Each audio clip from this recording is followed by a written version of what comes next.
sama aku Reva. Jadi di video kali ini kita bakal belajar tentang remote access ya. Jadi remote access tuh kayak pelayanan di jaringan yang biasa kita gunain buat ngontrol jarak jauh, atau kayak misal kita tuh lagi di rumah nih kayak sekarang work from home gitu kan.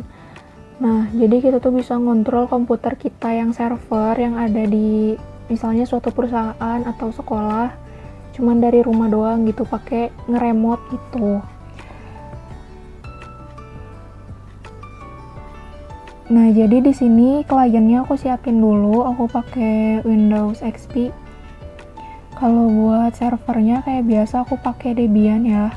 Terus di kliennya juga ini aku udah ngeinstall Putty buat aplikasinya. Jadi di sini tuh yang mau aku pakai tuh aplikasinya berbasis kayak CLI gitu, ada Telnet sama SSH. Sebenarnya mereka berdua tuh sama-sama aja kayak protokol klien server gitu yang biasa ngasih akses buat si remote, buat kita ngeremote kayak gitu. Cuman kalau SSH tuh kayak pengembangannya dari Telnet gitu. Di sini aku mau langsung masuk ke servernya dulu, tetap ya pakai Debian yang bekas kemarin di video kemarin. Di sini langsung aja masuk ke user root atau super user, masukin password kayak biasa.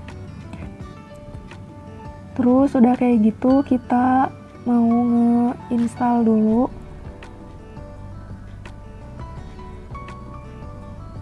Oh iya, ini pastiin udah ada internet ya, soalnya kita kan mau nge-install, otomatis kan harus pakai internet gitu. Nah, di sini yang pertama aku tuh mau nge-install SSH-nya dulu. Sama Telnet bisa dilangsungin sih, cuman kalau mau satu-satu juga bisa. Biar lebih praktis lah ya. Terus kita dikasih strip Y belakangnya, biar nanti nggak usah ketik Y gitu.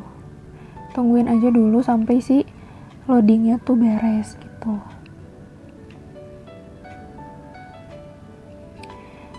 Jadi di sini aku mau sambil ngebahas dikit ya, kelebihan Telnet tuh apa sih gitu. Nah, kelebihan Telnetnya tuh kayak ngemudahin pengguna buat ngeakses komputer dari jarak yang jauh gitu. Selain itu kayak user interface yang cukup ramah gitu. Maksudnya gimana ya? Jadi ngasih perintah gitu dari jarak jauh atau ngeremote gitu. Jadi seolah-olah penggunanya tuh kayak emang ngeksekusi perintah di command line yang ada di komputer yang misalnya di sekolah gitu. Terus juga kalau misalnya kelebihan dari SSH ini ngasih fasilitas enkripsi data. Nah, jadi aku di video kali ini nggak akan pakai enkripsi data. Cuman simpelnya kayak misalnya ada hacker nih mau masuk, mau ngambil file-file kita. Nah, jadi datanya itu di enkripsi dulu jadi kode-kode gitu. Jadi ya SSH tuh lebih aman lah gitu daripada Telnet. Kalau misalnya kekurangan Telnet sih kayak tingkat keamanan data sama program yang kurang baik, karena tadi kan emang nggak ada sistem yang enkripsi itu. Sementara kalau misalnya SSH tuh ya lebih aman karena passwordnya itu tuh setelah dienkripsi bisa jadi kode-kode yang panjang banget gitu, yang kayak hacker tuh bakal susah banget lah gitu, bakal pusing buat masuk atau nyari si kode itu tuh gitu. Di sini tungguin aja dulu sampai si loadingnya beres. Oke, udah beres. Di sini aku langsung ke text editor Nano aja, langsung ketik nano spasi /etc/ssh. Boleh diikutin yang tadi ya. Di sini port SSH tuh kan 22 ya.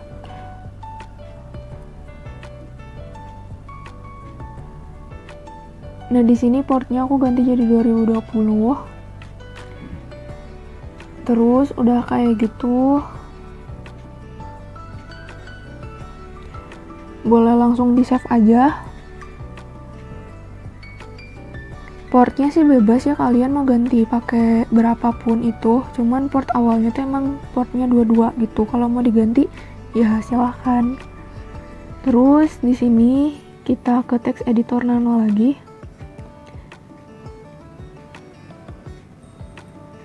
Langsung scroll aja ke bawah.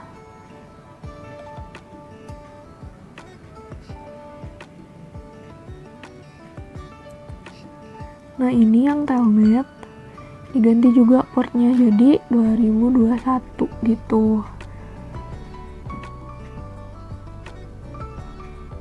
Terus kalau udah langsung save aja, ctrlx ya enter kayak biasa. Nah, di sini aku mau masuk ke foldernya var ya. Jadi ketikin cd/var/www.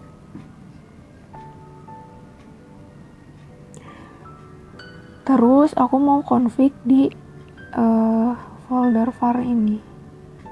Langsung ke touch. Ketik touch di sini pakai nama aku Reva.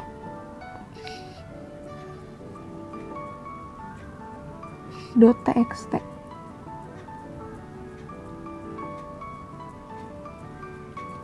Terus udah gitu langsung di nano reva.txt. Nah, di sini kalian bebas mau ngisi apa aja di text editornya. Cuman di sini aku mau pakai nama aku sebagai contoh ya. Cuman ya kalau mau diisi segimana kalian aja sih, mau ditulisin apa di sini ya. Kalau udah ya nanti tinggal di save. Di sini aku mau pakai nama aku buat contohnya.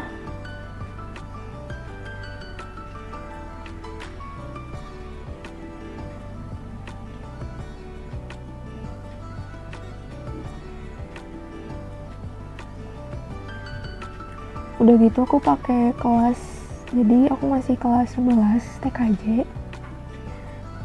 Terus udah kayak gitu pakai.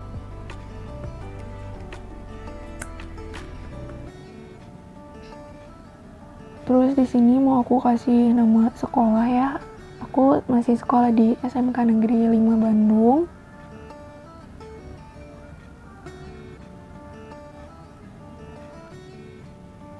Terus aku tambahin pakai nama divisi. Sesuai divisi aku tuh divisi networking ya. Terus kalau misalnya udah, kalian bisa langsung save kayak biasa aja. Di ctrlx ya, terus enter. Oke, langsung save aja kalau udah. Terus udah kayak gitu, ketik cd, terus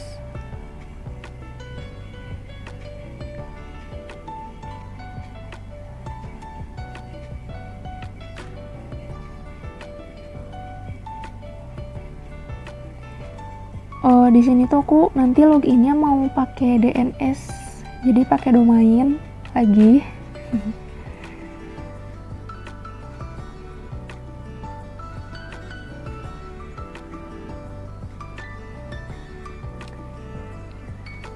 Di sini langsung ketikin aja service SSH restart. Kita restart dulu sih SSH-nya.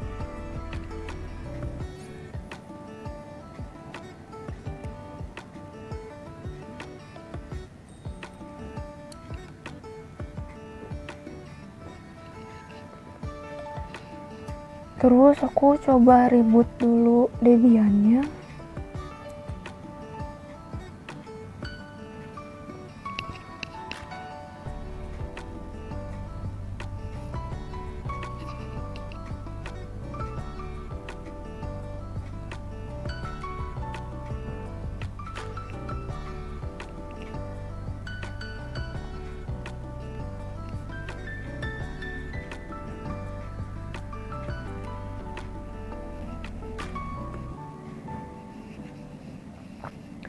Di sini langsung ke klien aja.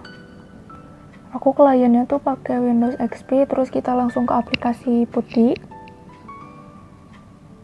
Kalian bisa download dulu di Chrome atau Mozilla. Nah, di sini hostname-nya aku pakai nama aku yang dibuat di DNS ya.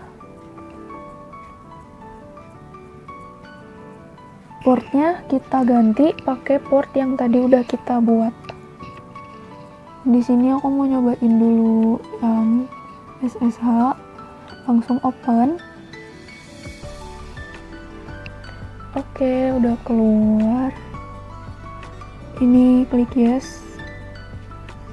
Nah, di sini buat loginnya kita nggak kayak yang di Debian ya, langsung user root gitu. Jadi kita ketikin dulu. Ini usernya user TKJ.